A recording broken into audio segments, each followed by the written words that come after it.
अस्सलाम वालेकुम वरहमतुल्लाहि वबरकातुहू। नाज़रीन व हज़रात, मैं आपके साथ आपका मेज़बान अब्दुल वाजिद और आप देख रहे हैं तस्नीम टीवी।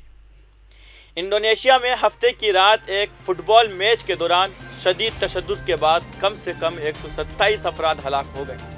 हलाक होने वालों में बच्चे और पुलिस एहलकार भी शामिल हैं। ये फुटबॉल मैच इंडोनेशिया के मशरकी जावा के एक लैंडलॉक शहर के स्टेडियम के अंदर हुआ।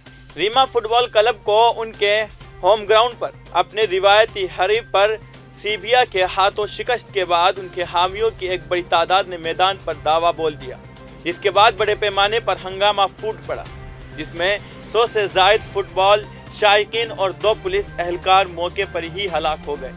डेली स्टार ने इसकी इत्तला दी है। अब रुक करते हैं अगली खबर की तरफ। रियासत उत्तर प्रदेश के कानपुर शहर के घाटमपुर में शनिचर को देर रात अनाव के चंद्रिका देवी मंदिर से दर्शन करके वापस घर लौट रहे 25 से ज़्यादा अकीदतमंदों की ट्रैक्टर ट्रॉली पलटने से मौत हो गई। वहीं इस हादसे में मुतअद्दिद अफराद जख्मी हुए हैं। डीएम समेत जिला अफसरान इत्तलात मौसूल होते ही मौके वारदात पर पहुंच गए हैं। कई एम्बुलेंस गाड़ियां भी मौके पर पहुंच गई। जख्मियों के इलाज के लिए करीबी कम्युनिटी हेल्थ सेंटर में भेजा गया। मकामी लोगों ने बताया कि जिस ट्रैक्टर ट्रॉली से ये हादसा पेश आया है उसमें ज़रूरत से ज़्यादा मुसाफिर सवार थे। अगर उसमें ज़रूरत से ज़्यादा लोग ना होते तो ये हादसा पेश नहीं आता। हलाक होने वालों में ज़्यादातर अफराद का ताल्लुक घोड़ता गांव से है। वज़ीर आज़म नरेंद्र मोदी ने कानपुर में पेश आने वाले सड़क हादसे पर दुख का इजहार किया है। वज़ीर आज़म नरेंद्र मोदी ने इस हादसे में हलाक हुए अफराद के अहल खाना से ताज़ियत का इजहार किया और हलाक शुदगान के अहल खाना को 2-2 लाख रुपए मुआवजे का ऐलान किया है, जबकि जख्मियों को 50-50 हज़ार रुपये दिए जाएंगे।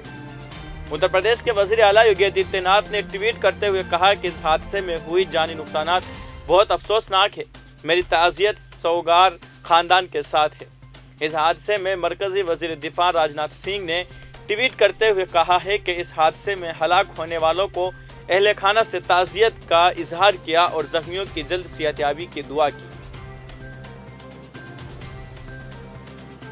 अब रुक करते हैं अगली खबर की तरफ। रियासत उत्तर प्रदेश के जिला संभल में सूफी मजहबी रहनुमा ख्वाजा सैयद मेराज हुसैन साबरी ने राहुल गांधी की पदयात्रा को लेकर बड़ा बयान दिया है। शनिचर को संभल में ख्वाजा सैयद मेराज हुसैन साबरी ने कहा कि राहुल गांधी की पदयात्रा में शिरकत करना मुसलमानों के लिए हराम है। उन्होंने कहा है कि साल 2024 में नरेंद्र मोदी दोबारा वज़ीर आज़म बनेंगे। उन्होंने PFI पर पाबंदी के मरकज़ी हुकूमत के फैसले की भी हिमायत की। सूफी मजहबी रहनुमा और हरियाणा हज कमेटी के रुकन ख्वाजा सैयद मेराज हुसैन साबरी शनिचर को संभल पहुंचे। इस मौके पर उन्होंने कहा कि मुल्क के वज़ीर आज़म नरेंद्र मोदी सबका साथ और सबका विकास के नक्श कदम पर काम कर रहे हैं और वो मुल्क को विश्व गुरु बनाना चाहते हैं। बीजेपी एक ऐसी पार्टी है जो सबको साथ लेकर चलती है। राहुल गांधी की पदयात्रा के बारे में उन्होंने कहा कि मुसलमानों के लिए पदयात्रा में शिरकत करना हराम है। उन्होंने कहा है कि अगर कांग्रेस खुद को जोड़ने में कामयाब नहीं है तो वो पदयात्रा करके लोगों को कैसे जोड़ेगी। राहुल गांधी को 2024 के लोकसभा इंतखाबात जीतने का ख्वाब छोड़ देना चाहिए, क्योंकि 2024 में नरेंद्र मोदी दोबारा वज़ीर आज़म बनेंगे। उन्होंने मरकज़ी हुकूमत की तरफ से PFI पर लगाई गई पाबंदी की तारीफ़ की। उन्होंने कहा कि हुकूमत को ये काम पहले करना चाहिए था। अब रुक करते हैं अगली खबर की तरफ। जनूबी कश्मीर के शोपियां ज़िला के बासकचन इमाम साहब इलाके में सिक्योरिटी फोर्सेज ने सर्च ऑपरेशन शुरू किया है। ज़राए के मुताबिक सिक्योरिटी फोर्सेज के एहलकारों ने मुश्तरका तौर पर इलाके में अक्सरियत पसंदों की मौजूदगी की इत्तला मौसूल होने के बाद इलाके को मुहासरे में लेकर तलाशी मुहिम शुरू कर दी है। फोर्सेज ज़राए का कहना है कि उन्हें इलाके में अक्सरियत पसंदों की मौजूदगी की इत्तला मौसूल हुई है, जिसके बाद तलाशी ऑपरेशन शुरू किया गया है। अब रुक करते हैं अगली खबर की तरफ। पाकिस्तानी मीडिया के मुताबिक इस्लामाबाद के इलाके मारगला के मजिस्ट्रेट ने खातून एडिशनल डिस्ट्रिक्ट एंड सेशन जज ज़ेबा चौधरी के खिलाफ मुतनाज़ बयान देने पर दर्ज मुकदमे में पाकिस्तान तहरीक इंसाफ के चेयरमैन इमरान खान के खिलाफ गिरफ्तारी का वारंट जारी कर दिया है।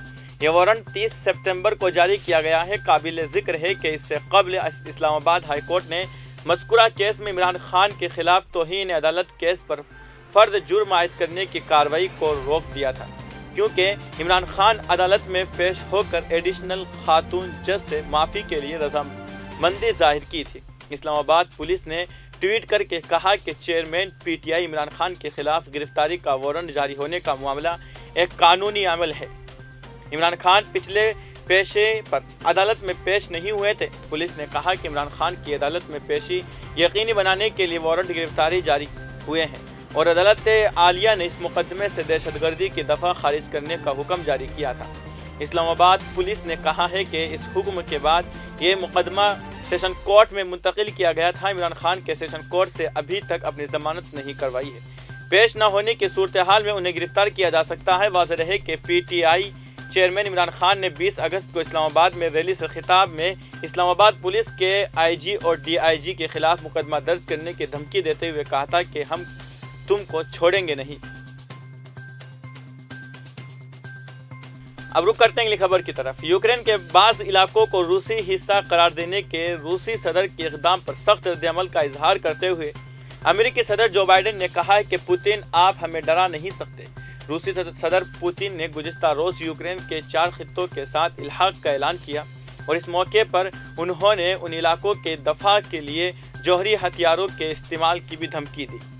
روسی صدر نے کہا کہ امریکہ نے 2 سال عالمی جنگ میں جاپان کے خلاف جوہری ہتھیار استعمال کر کے ایک مثال قائم کی ہے۔